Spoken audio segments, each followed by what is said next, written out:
આપણે ભારતમાં વસતી વિવિધ પ્રજાઓની ચર્ચા કરતા હતા. તેમાં આર્યો વિશે વાત કરવાની છે. તો આર્ય સભ્યતાના નિર્માતા તરીકે ઓળખવામાં આવે છે. આર્યોને નોર્ડિક તરીકે પણ ઓળખવામાં આવે છે. પ્રાચીન કાળમાં હિન્દુઓ આર્યો કહેવાતા હતા. તેઓની મુખ્ય વસ્તી જે પ્રદેશમાં હતી તે પ્રદેશને આર્યવ્રત નામથી ઓળખાતું હતું. તો પ્રાચીન સમયમાં પ્રથમ આર્ય વસ્તી વાયવ્ય ભારતમાં વસતી હતી અને ત્યાં 7 મોટી નદીઓ વહેતી હોવાથી તેને સપ્ત સિંધુ નામ આપ્યું હતું.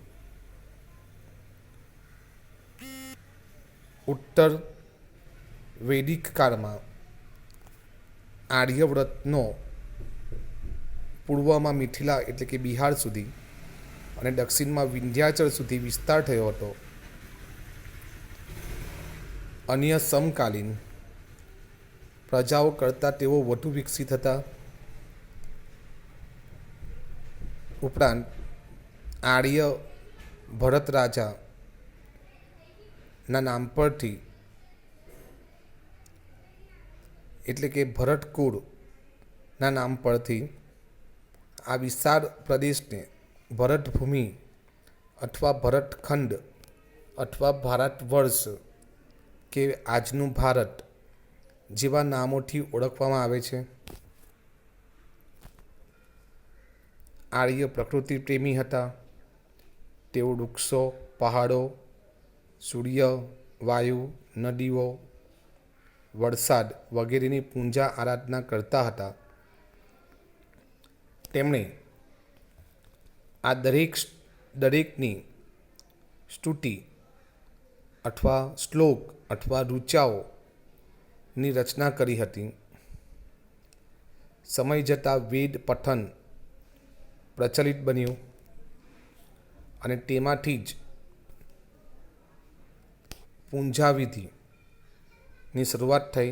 એટલે કે સમયાંતરે તેમાંથી ધાર્મિક વિધિઓ શરૂ થઈ અને તે પછી યજ્ઞાદિ ક્રિયાઓ ભારતમાં શરૂ થઈ.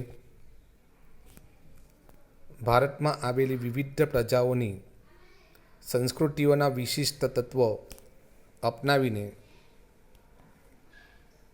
એક સમવાયતંત્રી સંસ્કૃતિનું સર્જન થયું. સમયાંતરે ભારતમાં આવીને વસેલી આ બધી જાતિઓ વચ્ચે લગ્ન સંબંધો દ્વારા પ્રજાઓનું સંમિશ્રણ થતું ગયું. બધાની એક વિશિષ્ટ રહેણીકરણી અને ભાષાઓ, વિચારો, ધાર્મિક માન્યતાઓ પણ સમન્વય થતો ગયો. એટલે જોવા જઈએ તો આર્ય સંસ્કૃતિમાં ઘણી બધી સંસ્કૃતિઓનો સમન્વય જોવા મળે છે. આમ પ્રારંભ કાળથી આપણા દેશમાં એક સમન્વયકારી સંસ્કૃતિનું નિર્માણ થઈ ચૂક્યું હતું, જેને ભારતની ભવ્ય અને સમૃદ્ધ વારસો આપ્યો. ભારતમાં ભાતીગળ સંસ્કૃતિઓનો વિકાસ થતો ગયો. આ પ્રજાઓ પરસ્પર એટલી ભળી ગઈ કે તેમનું સ્વતંત્ર અસ્તિત્વ જ ટકવા ન પામ્યું, અર્થાત તેમનું ભારતીયકરણ થયું. તો આ રીતે પ્રાચીન ભારતમાં આવેલી વિવિધ પ્રજાઓ સંમિશ્રણથી ભારતનો સાંસ્કૃતિક વારસો વૈવિધ્યપૂર્ણ અને ભાતીગળ અને સમૃદ્ધ બન્યો. તો ચલો વારસાનું જતન અને સંરક્ષણ વિશે વિચારીએ. આપણે તો અમૂલ્ય વારસો પ્રદાન થયો છે, મળ્યો છે, પણ હવે આ વારસાનું આપણે જતન જો ના કરીએ તો તે નષ્ટ થઈ જશે. તો તેનું જતન કેવી રીતે કરી શકાય? તો ભારતના વારસાની દરેક બાબતોએ ભારતને રળિયામણું, નયનરમ્ય અને આકર્ષક બનાવ્યું છે. અને ભારતને ગૌરવ અપાવ્યું છે. આ ભવ્ય વારસાને સાચવીને વિશ્વમાં પ્રતિષ્ઠિત ગૌરવભર્યું અગ્રીમ સ્થાન પ્રાપ્ત કર્યું છે. તેને સાચવવું તે ભારતના પ્રત્યેક નાગરિકની પવિત્ર ફરજ છે. આપણે આપણા પ્રાચીન ઐતિહાસિક મૂલ્યો અને મહત્ત્વ ધરાવતા વારસાના સ્થળોને કોઈ નુકસાન ન પહોંચાડીએ અને તેનું જતન કરીએ. તે માટે બંધારણમાં નાગરિકની મૂળભૂત ફરજો જણાવીએ છીએ. તે મુજબ આપણા ભારતીય બંધારણના અનુચ્છેદ 51 ક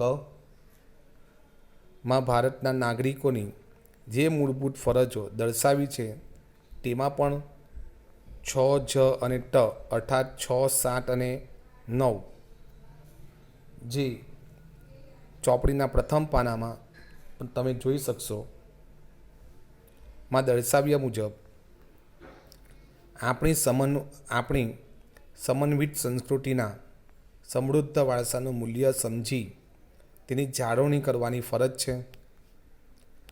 જંગલો, તળાવો, નદીઓ અને અન્ય વન્ય પશુ પક્ષીઓ સહિત કુદરતી પર્યાવરણનું જતન કરવાની અને તેની સુધારણા કરવાની અને સર્વ જીવો પ્રત્યે અનુકંપા રાખવાની ફરજ છે. જાહેર મિલકતોનું રક્ષણ કરવાની અને હિંસાનો ત્યાગ કરવાની આપની ફરજોનો સમાવેશ તેમાં કરવામાં આવ્યો છે.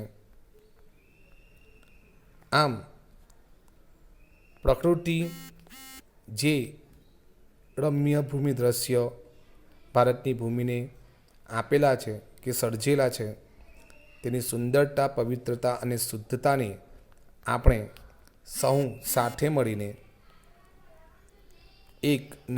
સાથે મળીને સાચવવું, તેને વિકાસવી એ એક નૈતિક ફરજ સમજીને તેની જાળવણી કરવી જોઈએ. વારસાનું ઘડતર અને ક્રમિક વિકાસ ભારતને મળેલા વિશિષ્ટ પ્રાકૃતિક રચના પર આધારિત છે.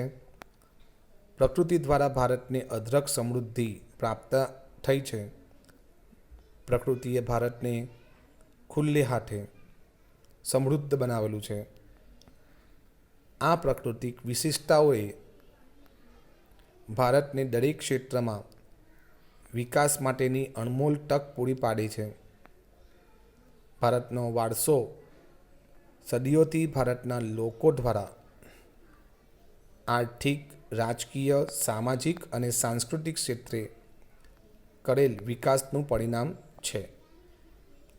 તો આ હતી ભારતના વારસાની વાત. અને હવે પછીના ચેપ્ટરમાં ભારતની સાંસ્કૃતિક વારસો અને તેની પરંપરાઓ, તેમાં પણ હસ્ત અને લલિત કલા વિશે ચર્ચા કરવાની છે.